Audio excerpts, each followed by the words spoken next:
I got a 10-pound bag of potatoes for only 21 cents. Yes, here is my receipt. And I am determined to not let any of these potatoes go to waste.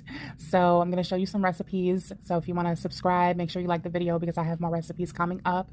And with food prices being so high right now and SNAP benefits being cut, you want to make sure that you're using everything that you have in your kitchen. Don't let it go to waste and buy in bulk if you can. So for today, I'm making a creamy chicken soup with potatoes. I'm only using 2 potatoes in this recipe, but it's a start.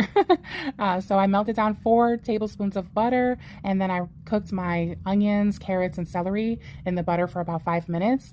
Added 4 tablespoons of all-purpose flour and let that flour cook out for about 3 to 4 minutes. Now I'm adding 2 chicken bouillon cubes, mix that up, and then I measured out 6 cups of water.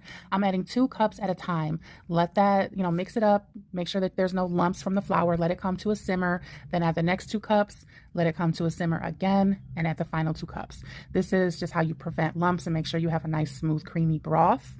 And then after I added all of the water, I then went ahead and added my seasonings. I'm using 1 teaspoon each of garlic powder, onion powder, black pepper, oregano, and lemon pepper. Let that come to a simmer. Add those potatoes and 1 cup of heavy whipping cream. You can omit the cream. I know that's really expensive right now, but I like to add some of that to make it nice and creamy. Then I added my pre-shredded, pre-cooked chicken, reduced the heat down to low, and covered it for 20 minutes. Now these are hot dog buns that I got for 50% off, and I'm not letting those go to waste either, so I ripped them up into bite-sized pieces.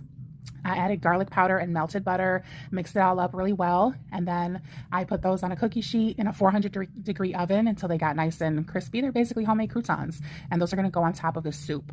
So you notice I didn't add any salt. I don't like to salt my soups until I get to taste them once they're completely cooked. And then I ended up adding about a teaspoon of salt, and it's done. I'm going to go ahead and serve up 2 nice big bowls for my husband and I. This was our dinner, so we had 2 big bowls.